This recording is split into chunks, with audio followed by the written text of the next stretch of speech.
ঝাড়খণ্ড প্রদেশের তৃণমূল কংগ্রেসের কমিটির পক্ষ থেকে ডিভিসি পঞ্চায়েতের কার্যালয়ের একটি গণ ডেপুটেশন কর্মসূচির ডাক দেওয়া হয়।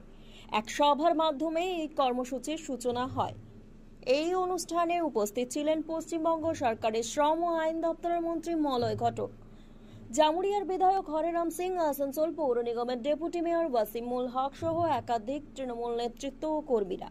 এই গণ আন্দোলনে বিপুল সংখ্যক তৃণমূল কর্মী ও সমর্থকের উপস্থিতি লক্ষ্য করা যায়। মন্ত্রী মলয় ঘটক অভিযোগ করেন, ডিভিসির মাইথন পঞ্চায়েতের জলাধার থেকে অনৈতিকভাবে জল ছাড়ার ফলে পশ্চিমবঙ্গে বন্যা পরিস্থিতি তৈরি হচ্ছে।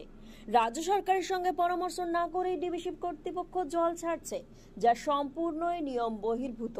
তিনি আরও জানান, ডিভিসি বাঁধের সংরক্ষিত জায়গা ব্যবহার করছেন না এবং দীর্ঘদিন ধরেই বাঁধের ড্রেজিং এর কাজও শুরু হয়নি, ফলে বাঁধের ধারণ ক্ষমতা প্রায় 35 থেকে 40% কমে গেছে।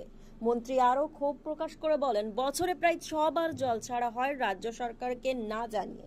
আগামী দিনে যদি পরামর্শ ছাড়া জল ছাড়া হয়, তবে একদিনের নয়, লাগাতার আন্দোলন চলবে ডিভিসি অফিসের সামনে।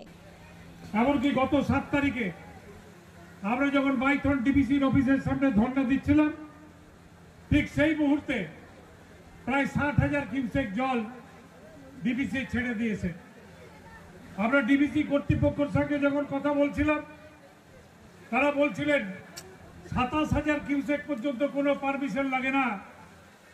আমি সেই আধিকারিকদের জিজ্ঞেস করতে চাই, 27,000টা বেশি না 60,000টা বেশি?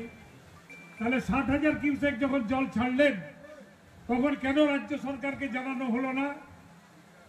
60,000 কিউসেক যখন জল ছাড়লেন, তখন কেন রাজ্য সরকারকে অগ্রিম জানানো হলো না? একবার নয়, দুবার নয়, বছরে 4 বার, 5 বার, 6 বার জল ছেড়ে দেওয়া হয় রাজ্য সরকারকে না জানিয়ে।